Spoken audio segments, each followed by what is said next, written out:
الحمد لله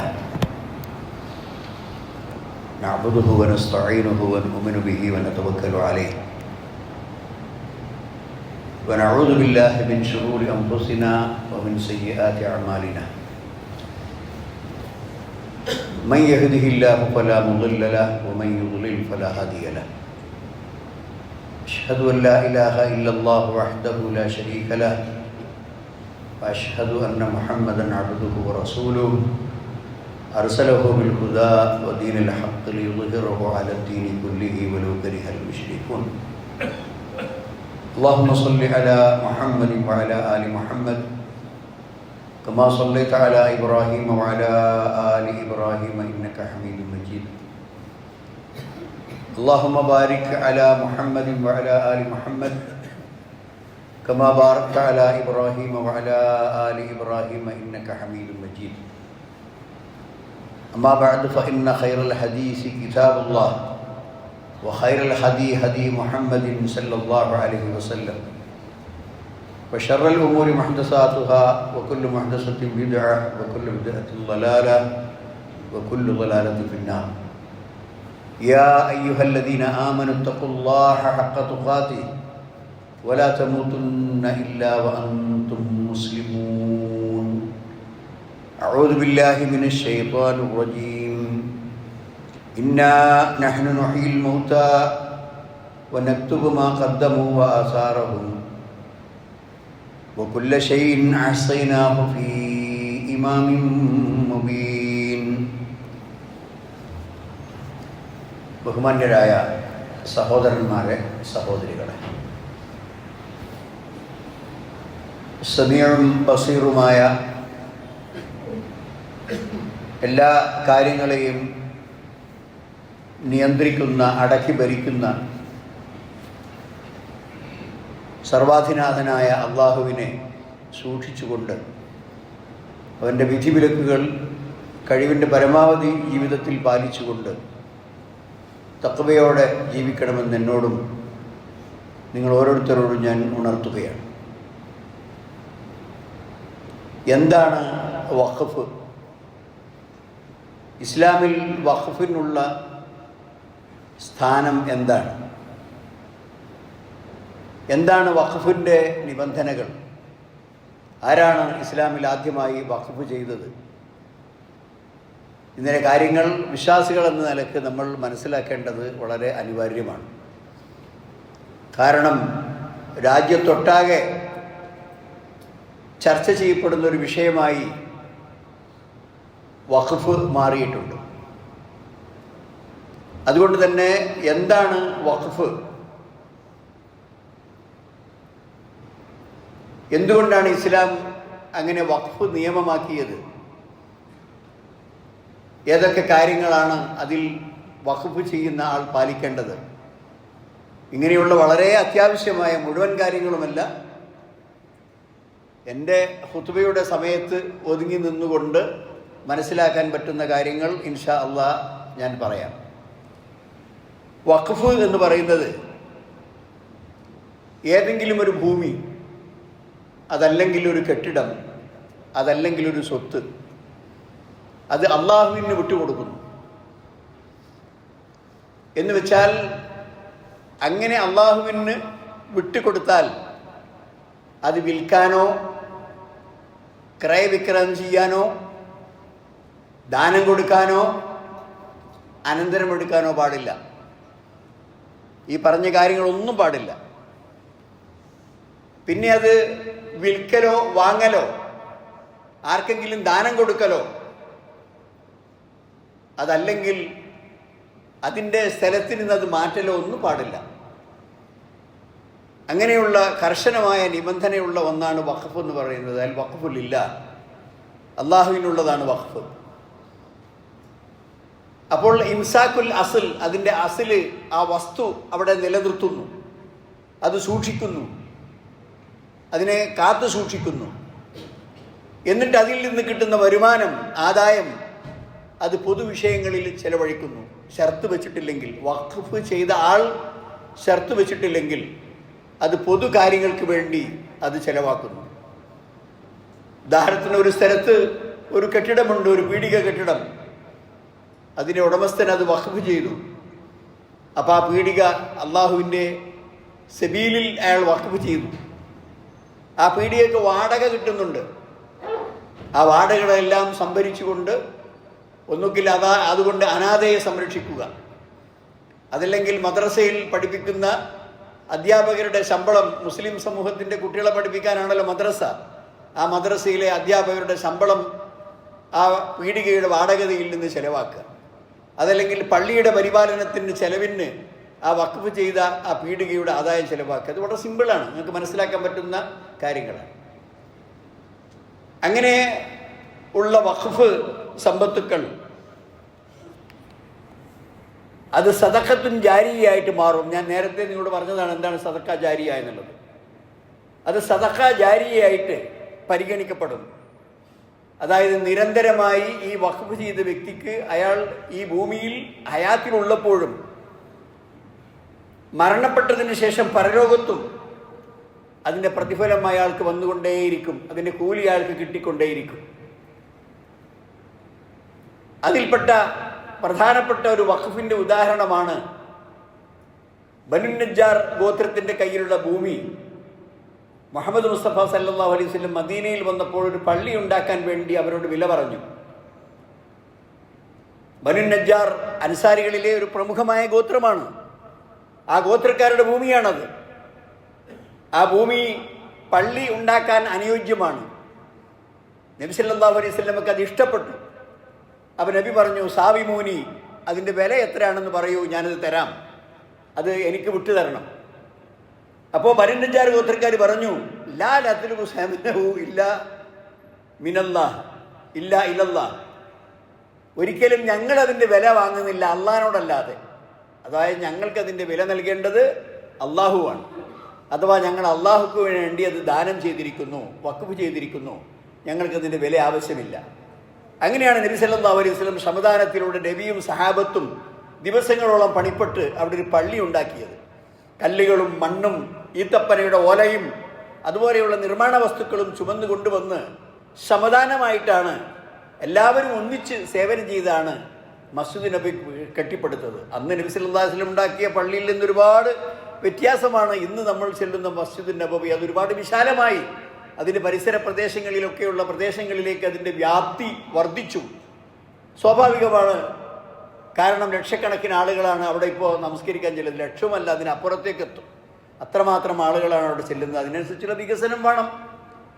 ഏതായാലും അതാണ് നബി സല്ലല്ലാഹു അലൈഹി വസല്ലമയുടെ കാലത്ത് നടന്ന ഒരു പ്രധാന വഖഫ്. എന്നാൽ വേറെ ചില വഖഫുകൾ നടന്നിട്ടുണ്ട്. ഉമർ ഇബ്നു ഖത്താബ് റളിയല്ലാഹു അൻഹുവിൻ്റെ വഖഫാണ് ഇസ്ലാമിലെ ആദ്യത്തെ വഖഫ് എന്നൊരു റിവായത്തുണ്ട്. എന്നാൽ അതിനേക്കാൾ മുമ്പ് ഇസ്ലാമിലെ ആദ്യത്തെ വഖഫ് ഉഹദ് യുദ്ധം കഴിഞ്ഞ ഉടനെ, ആ യുദ്ധം കഴിയുന്നതിന് മുമ്പ് മുഖൈരീഖ് എന്ന് പറയുന്ന ഒരു സഹാബി തൻ്റെ കയ്യിലുള്ള ഭൂമി നബി സല്ലല്ലാഹു അലൈഹി വസല്ലമക്ക് വിട്ടുകൊടുത്തിരുന്നു. നിങ്ങൾക്ക് വിചാരിക്കുന്ന രീതിയിൽ ആ ഭൂമി നിങ്ങൾക്ക് ഉപയോഗപ്പെടുത്താം എന്ന് പറഞ്ഞുകൊണ്ട് അതിൻ്റെ കൈകാര്യകർത്തൃത്വം നബി സല്ലല്ലാഹു അലൈഹി വസല്ലമക്ക് അയാൾ വിട്ടുകൊടുത്തിരുന്നു. ഉഹദ് യുദ്ധം നടന്നപ്പോൾ ഈ മുഖൈരീഖ് എന്ന സഹാബി രക്തസാക്ഷിയായി. ആ യുദ്ധത്തിൽ കൊല്ലപ്പെട്ടപ്പോൾ അതിന് മുമ്പ് തന്നെ അതിൻ്റെ ക്രയവിക്രയ അധികാരം നബി സല്ലല്ലാഹു അലൈഹി വസല്ലമക്ക് കൈമാറിയത് കൊണ്ട് നബി അത് വഖഫാക്കി വെച്ചു. അവിടുന്ന് കിട്ടുന്ന ആദായം മുസ്ലിം സമൂഹത്തിൻ്റെ പൊതു ആവശ്യങ്ങൾക്ക് ചെലവഴിക്കാം. ഒരുപക്ഷെ അതിൽ കാരക്ക തോട്ടങ്ങളുണ്ടാകും, അതുപോലെയുള്ള ആദായം കിട്ടുന്ന പല കാര്യങ്ങൾ അതിലുണ്ടാകും. അതുകൊണ്ട് അത് മുസ്ലിം സമൂഹത്തിൻ്റെ പൊതു മംഫഅത്തിന് വേണ്ടി, ഉപകാരത്തിന് വേണ്ടി നബി സല്ലല്ലാഹു അലൈഹി വസല്ലം വഖഫ് ചെയ്തു. അതുകൊണ്ട് തന്നെ ഇസ്ലാമിക ശരീഅത്ത് നിയമമാക്കി വച്ചിട്ടുള്ള ഒരു മതപരമായ, കേവലം മതപരമായ ഒരാചാരവും ഒരു നടപടിക്രമവുമാണ് വഖഫ് എന്ന് ഇസ്ലാമിനെക്കുറിച്ച് വിവരമില്ലാത്ത ആളുകൾ അതിൽ പഠിച്ച് മനസ്സിലാക്കണം. ഇസ്ലാമിനെക്കുറിച്ച് അറിയാത്ത, അതിൻ്റെ പ്രാഥമിക പാഠങ്ങൾ പോലും അറിയാത്ത ആളുകളാണ് ഇപ്പോൾ വഖഫിനെ സംബന്ധിച്ച് വലിയ നിയമങ്ങൾ പാസ്സാക്കുന്നതും അതുപോലെ തന്നെ അതിൻ്റെ കാര്യങ്ങളിൽ ഇടപെടുന്നതുമൊക്കെ. സഹോദരന്മാരെ, അത് അല്ലാഹു സുബ്ഹാനഹു വ തആലയുടെ സാമീപ്യം, അവൻ്റെ സംതൃപ്തി, അവൻ്റെ പൊരുത്തം, അവൻ്റെ മഗ്ഫിറത്ത് ഇത് നേടാൻ വേണ്ടി കൃത്യമായി ഓരോരുത്തരുടെയും ഉടമസ്ഥാവകാശത്തിലുള്ള ഭൂമിയാകട്ടെ, കെട്ടിടമാകട്ടെ, വസ്തുക്കളാകട്ടെ, ഒരു കിണർ കുഴിച്ചുകൊണ്ട് ആ കിണറാകട്ടെ, ഒരു മദ്രസ ഉണ്ടാക്കി ആ മദ്രസയാകട്ടെ, ഒരു പള്ളി ഉണ്ടാക്കി ആ പള്ളിയാകട്ടെ, ഇത് സമൂഹത്തിൻ്റെ ആവശ്യത്തിന് വേണ്ടി വിടുക. ഇതാണ് വഖഫ് എന്ന് പറയുന്നത്. നബി സല്ലല്ലാഹു അലൈഹി വസല്ലം പറഞ്ഞു, ഇദാ മാത ഇബ്നു ആദമ ഇൻഖത അമലുഹു, ആദമിൻ്റെ പുത്രൻ അഥവാ മനുഷ്യൻ മരിച്ചാൽ അവൻ്റെ അമലുകൾ ആ മരണത്തോടു കൂടി അവസാനിച്ചു. പിന്നെ അമൽ ചെയ്യാൻ അവന് മാർഗമില്ല, ഇല്ലാ മിൻ സലാസ്. പക്ഷെ 3 കാര്യങ്ങളിൽ അയാളുടെ അമലുകൾ തുടർന്നുകൊണ്ടിരിക്കും. ആ 3 കാര്യങ്ങളിൽ ഒന്ന് സദഖത്തുൻ ജാരിയ, അതായത് എന്നും സമൂഹത്തിന് പ്രയോജനപ്പെട്ടുകൊണ്ടിരിക്കുന്ന അവൻ്റെ സദഖ. ഔ ഇൽമുൻ യുൻതഫഉ ബിഹി, അതല്ലെങ്കിൽ അവൻ ഈ ഭൂമിയിൽ ബാക്കി വിട്ടേച്ചു പോയ വിജ്ഞാനം, അറിവ്, അവർ ക്ലാസ് എടുത്തതും ഗ്രന്ഥരചന നടത്തിയതും അതുപോലെയുള്ള കുറേ ശിഷ്യഗണങ്ങളെ ഉണ്ടാക്കിയതും അയാൾ പഠിപ്പിച്ച് വളർത്തിവിട്ട ഒരുപാട് കുട്ടികൾ, അങ്ങനെ അവർ പണ്ഡിതന്മാരായും ദായിമാരായും പ്രബോധകന്മാരായും പല സ്ഥലങ്ങളിലും അവർ ഇസ്ലാമിക പ്രബോധനം നിർവഹിച്ചുകൊണ്ടിരിക്കുന്നു. അതൊക്കെ ഇയാളുടെ ശിഷ്യന്മാരാണ്. ഇയാളുടെ അറിവ് പകർന്നു കൊടുത്തുകൊണ്ട് ആ ദായിമാരെ ഉണ്ടാക്കിയത്. അപ്പോൾ ആ നിലക്ക് അയാളുടെ വിജ്ഞാനം കൈമാറ്റം ചെയ്യപ്പെട്ടു, തലമുറകളിലേക്ക് പകർന്നു കൊടുക്കപ്പെട്ടു, ഗ്രന്ഥരചനകളിൽ അത് രേഖപ്പെടുത്തി വെച്ചു. അയാൾ മരിച്ചാലും അയാൾ എഴുതി വെച്ച ഗ്രന്ഥങ്ങൾ ആളുകൾ ഉപയോഗപ്പെടുത്തുന്നു. അതേ പ്രകാരം തന്നെ നബി സല്ലല്ലാഹു അലൈഹി വസല്ലം പറഞ്ഞു, ഔ വലദുൻ സാലിഹുൻ യദ്ഉ ലഹു, അവന് വേണ്ടി അവൻ മരണപ്പെട്ടതിന് ശേഷവും അവന് വേണ്ടി പ്രാർത്ഥിച്ചുകൊണ്ടിരിക്കുന്ന റബ്ബി ഫുർലി വലി വാലിദയ്യ റബ്ബി റഹമുഹുമാ കമാ റബ്ബയാനി സഗീറ തുടങ്ങിയ വിശുദ്ധ ഖുർആനിൽ തന്നെ വന്ന ആ പ്രാർത്ഥനകൾ, അല്ലാത്ത പ്രാർത്ഥനകളും തൻ്റെ മാതാപിതാക്കൾക്ക് വേണ്ടി നിരന്തരം നടത്തിക്കൊണ്ടിരിക്കുന്ന സാലിഹായ മക്കൾ, ഇത് മരണത്തിന് ശേഷവും അയാൾക്ക് കിട്ടിക്കൊണ്ടിരിക്കുന്നതാണ്. നബി സല്ലല്ലാഹു അലൈഹി വസല്ലം പറഞ്ഞു, ഇന്ന മിമ്മാ യൽഹഖുൽ മുഅ്മിന മിൻ അമലിഹി വഹസനാതിഹി, ഒരു വിശ്വാസിയുടെ സൽക്കർമ്മത്തിൽ നിന്ന്, അയാളുടെ നന്മകളിൽ നിന്ന് അയാൾ മരിച്ചാലും ബഅദ മൗതിഹി, മരണപ്പെട്ടതിന് ശേഷവും അയാളെ തുടരും, അയാൾക്ക് കിട്ടിക്കൊണ്ടേയിരിക്കും. എന്താണ് ഇനി പറയുന്ന കാര്യങ്ങൾ? ഒന്ന് ഇൽമുൻ നശറഹു, അയാൾ പ്രചരിപ്പിച്ച വിജ്ഞാനം. രണ്ടാമത്തേത് വലദൻ സാലിഹൻ തറക്കഹു, അയാൾ മരിച്ചുപോയി പക്ഷേ ഭൂമിയിൽ അദ്ദേഹത്തിൻ്റെ അനന്തര തലമുറയായി നല്ല സാലിഹായ മക്കളെ ബാക്കിയാക്കി. ഔ മുസാഹഫൻ വർറസഹു, അല്ലെങ്കിൽ ആളുകൾക്ക് എടുത്ത് പാരായണം ചെയ്യാൻ പറ്റുന്ന കുറച്ച് മുസാഹഫുകൾ സ്വന്തം വില കൊടുത്ത് അയാൾ വാങ്ങി പള്ളിയിൽ കൊണ്ടുപോയി വെച്ചു, അതല്ലെങ്കിൽ പൊതുജനങ്ങൾക്ക് ഉപയോഗിക്കാൻ വേണ്ടി വഖഫാക്കി വെച്ചു. അതുപോലെ തന്നെ മസ്ജിദൻ ബനാഹു, അയാൾ ഒരു പള്ളി ആരാധനയ്ക്ക് വേണ്ടി ഉണ്ടാക്കി. ഔ ബൈത്തൻ ഇബ്നി സബീൽ, വഴിയാത്രക്കാരായ ആളുകൾക്ക് വരാനും വിശ്രമിക്കാനും കുളിക്കാനും ആഹാരം കഴിക്കാനും തുടർന്നുകൊണ്ട് അവിടെ യാത്ര തുടരാനും വേറെ ആളുകൾ വന്ന് പിന്നീട് താമസിക്കാനും ഒക്കെയുള്ള സത്രങ്ങൾ, യാത്രക്കാരായ ആളുകൾക്ക് വിശ്രമിക്കാനുള്ള കേന്ദ്രങ്ങൾ. ഔ നെഹ്റൻ നജ്റാഹു, ജനങ്ങൾക്ക് വെള്ളം ഉപയോഗപ്പെടുത്താൻ ആവശ്യമായ പുഴ അതല്ലെങ്കിൽ തോട്. ഔ സദഖത്തൻ അഖ്റജഹ മിൻ മാലിഹി ഫി സിഹത്തിഹി വഹയാതിഹി, അയാളുടെ ആരോഗ്യമുള്ളപ്പോൾ അയാളുടെ ജീവിതകാലത്ത് അയാൾ ഒരു സദഖയാക്കി മാറ്റിവെച്ച ഏതെങ്കിലും ഒരു സ്വത്ത്, അത് എല്ലാം അയാൾക്ക് മരണശേഷം കിട്ടിക്കൊണ്ടേയിരിക്കും. അതുകൊണ്ടാണ് ജാബിർ റളിയല്ലാഹു അൻഹു പറയുന്നത്, ലം യകുൻ അഹദുൻ മിൻ അസ്ഹാബി റസൂലില്ലാഹി സ്വല്ലല്ലാഹു അലൈഹി വസല്ലം ദൂ മഖ്ദറ ഇല്ലാ ഔഖഫ്, പ്രവാചകൻ സല്ലല്ലാഹു അലൈഹി വസല്ലമയുടെ സഹാബാക്കളിൽ സാമ്പത്തിക ശേഷിയുള്ള ധനാഢ്യന്മാരായ കഴിവുള്ള സാമ്പത്തിക ശേഷിയുള്ള ഒരു സഹാബി പോലും വഖഫ് ചെയ്തതില്ല. ജാബിർ റളിയല്ലാഹു അൻഹു ഉദ്ധരിക്കുന്ന ഹദീസാണ്. അതായത് സാമ്പത്തികമായി കഴിവുള്ള ശേഷിയുള്ള പ്രവാചകന്റെ അനുയായികളിൽപ്പെട്ട സഹാബാക്കളിൽ ആരും വഖഫ് ചെയ്യാതെ മരണപ്പെട്ടു പോയിട്ടില്ല എന്ന് ജാബിർ റളിയല്ലാഹു അൻഹു പറയുന്നു. സഹോദരന്മാരെ, നമ്മൾ വലിയ കാര്യങ്ങളാണ്, ഒരു 10 ഏക്കർ ഭൂമി വേണം വഖഫ് ചെയ്യാൻ, അതല്ലെങ്കിൽ ഒരു 2, 3, 4 നിലയുള്ള വലിയ ഒരു രമ്യഹാർമ്മ്യം, വലിയൊരു കൊട്ടാരം വേണം, വലിയൊരു കെട്ടിടം വേണം എന്നൊന്നുമില്ല. നമ്മൾ വാടക കിട്ടുന്ന ഒരു 4 മുറി പീടിക നമുക്കുണ്ടെങ്കിൽ ഒരു മുറി വഖഫ് ചെയ്യണം, ഒറ്റ മുറി. അതിന് കിട്ടുന്ന വാടക അത് അള്ളാഹുവിൻ്റെ മാർഗത്തിലുള്ള പൊതു ആവശ്യത്തിനാണെന്ന് വെക്കണം, അതല്ലെങ്കിൽ ഒരു സ്ഥാപനത്തിന് നടത്തിപ്പിനാണെന്ന് വെക്കണം, അതല്ലെങ്കിൽ വലിയ മതപഠന കേന്ദ്രം നടത്തുന്ന അതിൻ്റെ ചെലവിലേക്കാണെന്ന് വെക്കണം.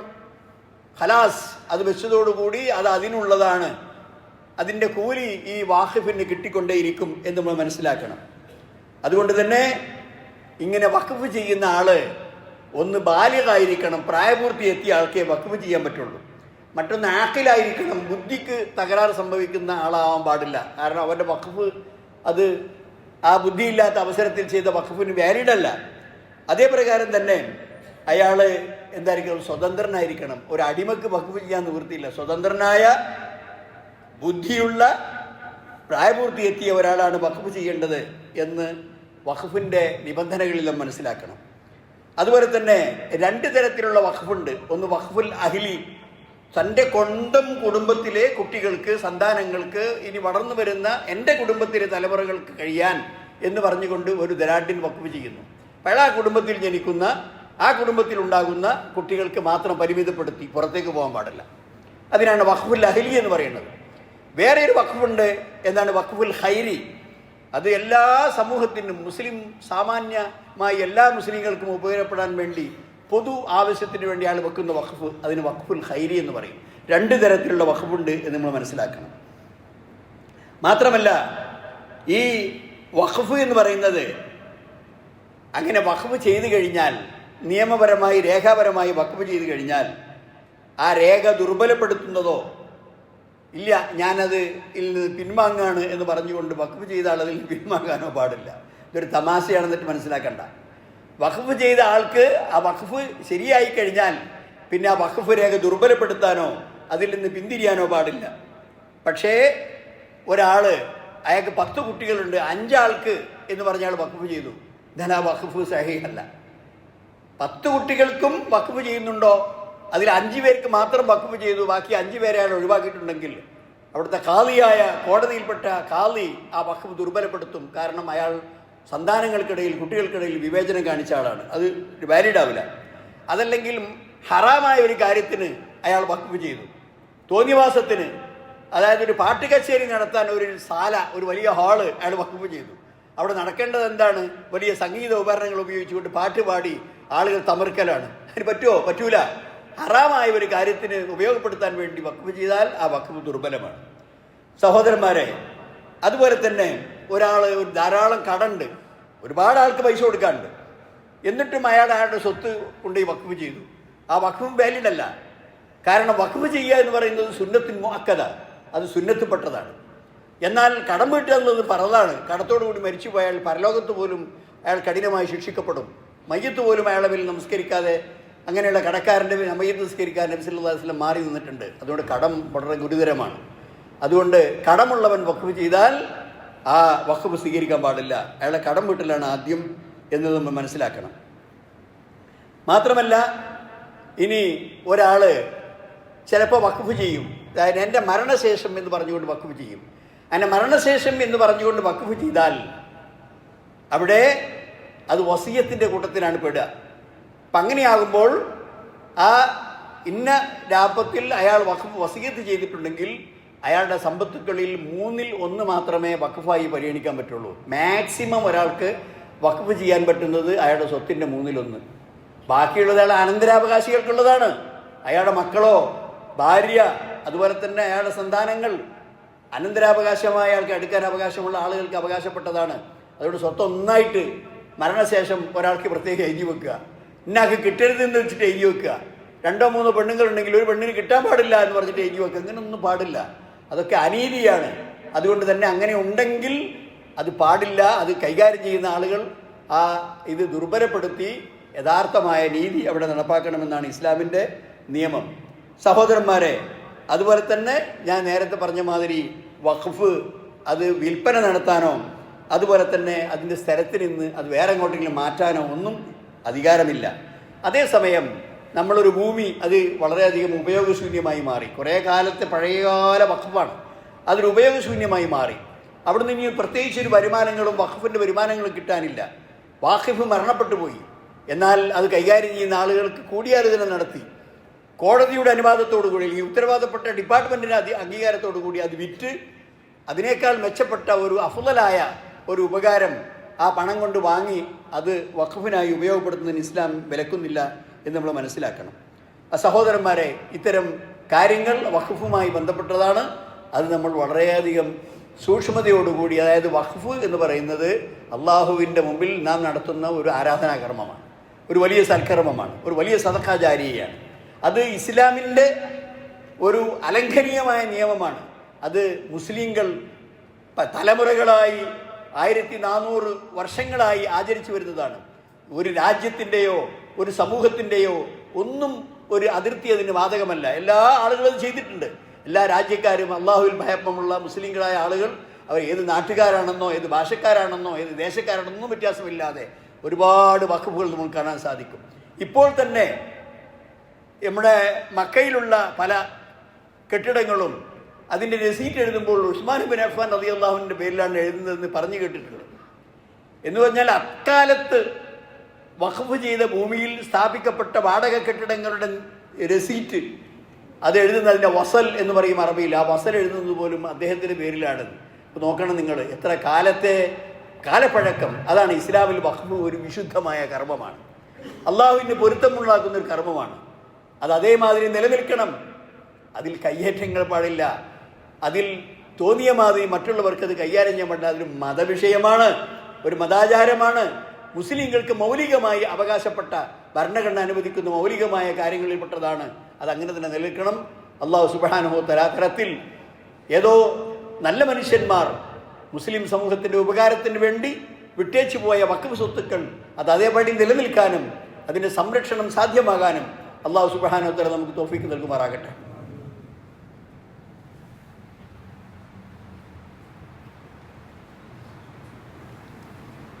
അൽഹംദുലില്ലാഹ് അല്ലദീ ഹദാനാ ലിഹാദാ വമാ കുന്നാ ലിനഹ്തദിയ ലൗലാ അൻ ഹദാനല്ലാഹ്. അല്ലാഹുമ്മ സ്വല്ലി വസല്ലിം വബാരിക് അലാ അബ്ദിക വറസൂലിക മുഹമ്മദ് വഅലാ ആലിഹി വസഹ്ബിഹി അജ്മഈൻ. അമ്മാ ബഅദ്. അയ്യുഹൽ ഇഖ്വാൻ ഊസിക്കും സാനിയ ബിത്തഖ്വല്ലാഹ്. സഹോദരന്മാരെ, ഒന്നുകൂടി അള്ളാഹുവിനെ സൂക്ഷിക്കണമെന്ന് എന്നോടും നിങ്ങളോടും ഞാൻ ഉണർത്തുകയാണ്. രണ്ട് തരത്തിലുള്ള ബോർഡുകളാണ് നമ്മുടെ ഇന്ത്യ രാജ്യത്ത് വഖഫുകൾ നിയന്ത്രിക്കുന്നത്. കേന്ദ്ര വഖഫ് കൗൺസിൽ, അതിൽ 19 അംഗങ്ങളും, അതുപോലെ തന്നെ സംസ്ഥാന ഗവൺമെൻറ്റിൻ്റെ കീഴിലുള്ള വഖഫ് ബോർഡിൽ 14 അംഗങ്ങളും. ഇങ്ങനെയാണ് ഇതുവരെയുള്ള നിലപാട്. പക്ഷേ ഇപ്പോൾ കൊണ്ടുവരപ്പെട്ട ഭേദഗതി പ്രകാരം കേന്ദ്ര വഖഫ് കൗൺസിലിൽ 21 അംഗങ്ങളാക്കി 2 പേരെ കൂട്ടി. എന്നാൽ 14 അംഗങ്ങളുള്ള സംസ്ഥാന വഖഫ് ബോർഡിൽ 11 അംഗങ്ങളായി ചുരുക്കി. എന്ന് മാത്രമല്ല, ഈ 21 അംഗങ്ങളിൽ നിർബന്ധമായും മുസ്ലിങ്ങളായി ഉണ്ടാകേണ്ടത് 8 അംഗങ്ങൾ മാത്രമാണ്. ബാക്കിയുള്ള 13 പേരും മുസ്ലിം ആയിരിക്കണമെന്ന് യാതൊരു ആവാം, പക്ഷേ മുസ്ലിം ആയിരിക്കണമെന്ന് യാതൊരു നിബന്ധനയുമില്ല. അത് ഇസ്ലാമിനെക്കുറിച്ച് പ്രാഥമികമായ വിവരം പോലുമില്ലാത്ത, വഖഫ് കാര്യങ്ങളെക്കുറിച്ച് ഒരു വിവരവുമില്ലാത്ത ഉദ്യോഗസ്ഥന്മാർ, MP-മാർ, MLA-മാർ, നാട്ടിലെ ലോക്കൽ ബോഡിയിലെ പ്രധാനപ്പെട്ട അധികാരികൾ, ഇവരെയൊക്കെ ഉൾക്കൊള്ളുന്ന 21 അംഗങ്ങളാണ്. അതുകൊണ്ട് ഒരു കാലത്തും മുസ്ലിം ഭൂരിപക്ഷം ആ കമ്മിറ്റിയിൽ ഇല്ലാത്തതുകൊണ്ട് ആ വഖഫ് സ്വത്ത് അന്യാധീനപ്പെടാനും അത് നഷ്ടപ്പെടാനും കാരണമാകും. സംസ്ഥാനത്ത് തന്നെ ഇപ്പോൾ നിലവിലുള്ള വഖഫ് ബോർഡ് നിയമത്തിൽ, ഭേദഗതിയിലൂടെ കൊണ്ടുവന്ന നിയമത്തിൽ 4 പേരെ നിർബന്ധമായും മുസ്ലിം ആവണം എന്നുള്ളൂ. ബാക്കി ആ 11 പേരിൽ ആ 4 പേര് കഴിഞ്ഞാൽ ബാക്കിയുള്ളവരൊക്കെ ഏതെങ്കിലും സമുദായത്തിൽപ്പെട്ടവരാകാം, മുസ്ലിം ആവണമെന്ന് യാതൊരു നിബന്ധനയുമില്ല. വളരെ ഗുരുതരമായ ഒരു കാര്യമാണ് ഇവിടെ ചെയ്തിട്ടുള്ളത്. മുസ്ലിങ്ങളുടെ ആയിരക്കണക്കിന് ഭൂമി അത് എടുക്കാനും പിടിച്ചെടുക്കാനും അതുപോലെ തന്നെ അത് ദുരുപയോഗപ്പെടുത്തുവാനും പറ്റുന്ന തരത്തിലുള്ള ഈ നിയമ ഭേദഗതി പ്രതിഷേധാർഹമാണ്. അത് മുസ്ലിങ്ങൾക്ക് മാത്രം അവകാശപ്പെട്ട അവരുടെ മൗലിക കാര്യങ്ങളിലൂടെ കടന്നുകയറ്റമാണ് എന്ന് നമ്മൾ മനസ്സിലാക്കണം. സഹോദരന്മാരെ, വിശുദ്ധ ഖുർആനിൽ അല്ലാഹു സുബ്ഹാനഹു വ തആല പറഞ്ഞു, ഇന്നാ നഹ്നു നുഹീൽ മൗത വനക്തുബു മാ ഖദ്ദമു ആസാറഹും വകുല്ല ഷൈഇൻ അഹ്സൈനാഹു ഫീ ഇമാമിൻ മുബീൻ. ഇന്നാ നഹ്നു നുഹീൽ മൗത, നമ്മളാണ് മരണപ്പെട്ടു പോയവരെ രണ്ടാമതും ജീവിപ്പിക്കുന്നത്. വനക്തുബു മാ ഖദ്ദമു, മാത്രമല്ല അവർ ജീവിച്ചിരിക്കുന്ന സമയത്തിൽ പ്രവർത്തിച്ച എല്ലാം നാം രേഖപ്പെടുത്തി വെച്ചിട്ടുണ്ട്. ആസാറഹും, അവർ പ്രവർത്തിച്ചതിൻ്റെ അനന്തര ഫലങ്ങൾ, അഥവാ അവർ ചെയ്തു പോയ കുറേ കാര്യങ്ങളുണ്ടാകും. അവർ മരണപ്പെട്ടാലും അതിൻ്റെ ആസാറുകൾ, അതിൻ്റെ സ്വാധീനങ്ങൾ, അതിൻ്റെ കാര്യമായി പിന്നീടുണ്ടാകുന്ന സംഭവവികാസങ്ങൾ, അതൊക്കെ അതിൻ്റെയൊക്കെ കൂലിയാക്കി കിട്ടിക്കൊണ്ടിരിക്കും. ഇവിടെ വലിയ ഈ കോഴിക്കോട് പട്ടണത്തിൽ വിദ്യാഭ്യാസ സ്ഥാപനങ്ങളുണ്ട്. വളരെ ഉയർന്ന മുഖലിസീങ്ങളായ നല്ല മനുഷ്യന്മാർ സ്ഥാപിച്ച വിദ്യാഭ്യാസ സ്ഥാപനങ്ങളാണത്. അവർ മരണപ്പെട്ടു പോയി, പക്ഷേ ഇപ്പോഴും അവിടെ കുട്ടികൾ പഠിക്കുന്നു. ധാരാളക്കണക്കിന് ആളുകൾ അവിടുന്ന് സർട്ടിഫിക്കറ്റ് വാങ്ങി ഉയർന്ന ജോലികളിലേക്ക് പിന്നീട് ഈ വിദ്യാഭ്യാസത്തിലേക്ക് പോകുന്നു. അത് അവർക്കത് കിട്ടിക്കൊണ്ടേയിരിക്കുന്നു. ആസാറഹും, അവർ ചെയ്ത പ്രവർത്തനങ്ങളും അവർ പ്രവർത്തിച്ചു പോയതിന് ശേഷം അവരുടെ പ്രവർത്തനങ്ങളുടെ ബഹിസ്ഫുരണമായി അതിന് സ്വാധീനപരമായി ഉണ്ടാകുന്ന ആസാറുകളും അവരുടെ പേരിൽ അള്ളാഹു സുബ്ഹാനഹു വ തആല രേഖപ്പെടുത്തും. അതുപോലെ തന്നെ സൂറത്ത് മുസ്സമ്മിലിന്റെ അവസാനം അള്ളാഹു സുബ്ഹാനഹു വ തആല പറയുന്നു, വഅഖ്രിദുല്ലാഹ ഖർളൻ ഹസന, നിങ്ങൾ അള്ളാഹ്ക്ക് നല്ല കടം കൊടുക്കണം. വമാ തുഖദ്ദിമൂ ലി അൻഫുസികും മിൻ ഖൈറിൻ, നിങ്ങൾ മുൻകൂട്ടി അള്ളാഹുവിൻ്റെ പൊരുത്തത്തിന് വേണ്ടി നിങ്ങൾ ചെയ്തു വെച്ച കാര്യങ്ങൾ തെജിദുഹു ഇൻദല്ലാഹ്, ഇവിടെ നിങ്ങൾ ചെയ്യുന്ന കാര്യങ്ങൾ മരണപ്പെട്ടാൽ അവിടെ ചെന്നാൽ നിങ്ങൾ കാണാൻ കഴിയും. വ ഖൈറൻ, അത് കൂടുതൽ മെച്ചപ്പെട്ടതായി. വ അഅ്ളമ അജ്റ, വലിയ മഹത്തായ പ്രതിഫലമായി മാറിയതായി കാണാൻ കഴിയും. വസ്തഗ്ഫിറുല്ലാഹ്, അതുകൊണ്ട് നിങ്ങൾ അള്ളാഹുവിനോട് പൊറുക്കൽ തേടണം. ഇന്നല്ലാഹ ഗഫൂറുർ റഹീം. അപ്പോൾ അള്ളാഹു അങ്ങേയറ്റം പൊറുക്കുന്നവനും കാരുണ്യവാനുമാണ്. അങ്ങനെ നാം മുൻകൂട്ടി ചെയ്തു വെച്ച കാര്യങ്ങൾ നമുക്ക് തന്നെ പ്രയോജനപ്പെടുന്ന ഒരു വലിയ കാര്യമാണ് വഖഫ് എന്ന് പറയുന്നത്. അത് നമ്മൾ പഠിക്കണം, മനസ്സിലാക്കണം. അത് മുസ്ലിങ്ങളുടെ അവകാശത്തിൽപ്പെട്ട കാര്യങ്ങളിൽ മറ്റുള്ള ആളുകൾ അനാവശ്യമായി ഇടപെട്ട് അത് വഖഫിൻ്റെ എല്ലാ അലകും പിടിയും മാറ്റുന്ന തരത്തിലുള്ള നിയമങ്ങൾ അത് മുസ്ലിങ്ങൾക്ക് സ്വീകാര്യമല്ല എന്നുകൂടി നമ്മൾ മനസ്സിലാക്കണം. എല്ലാ വിധത്തിലുള്ള മാർഗങ്ങൾ ഉപയോഗിച്ചുകൊണ്ട് ഇത് ജനങ്ങളെ ബോധവൽക്കരിക്കാനും അതുപോലെ തന്നെ മുസ്ലിം വഖഫ് സംരക്ഷിക്കുവാനും നമുക്ക് സാധിക്കണം. അതിന് അല്ലാഹു സുബ്ഹാനഹു വ തആല നമുക്ക് തൗഫീഖ് നൽകുമാറാകട്ടെ. എല്ലാ പാപങ്ങളിൽ നിന്നും അല്ലാഹു സുബ്ഹാനഹു വ തആല നമുക്ക് പൊറുക്കൽ തരുമാറാകട്ടെ.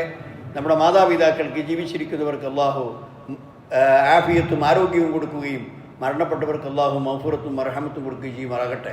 റബ്ബനാ തഖബ്ബൽ മിന്നാ ഇന്നക അൻതസ് സമീഉൽ അലീം വതുബ് അലൈനാ ഇന്നക അൻതത് തവ്വാബുർ റഹീം. റബ്ബനാ ഇഗ്ഫിർ ലനാ യാ ഗാഫിറൽ മുദ്നിബീൻ. ربنا اصرف عنا عذاب جهنم إن عذابها كان غراما إنها ساءت مستقرا ومقاما.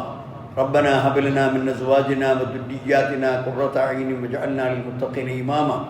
اللهم اغفر للمؤمنين والمؤمنات والمسلمين والمسلمات والأحياء منهم والأموات إنك مجيب الدعوات يا قاضي الحاجات. ربنا توفنا مسلمين وألحقنا بالصالحين. ربنا آتنا في الدنيا حسنة وفي الآخرة حسنة وقنا عذاب النار. وآخر دعوانا أن الحمد لله رب العالمين. اللهم صل وسلم وبارك على عبدك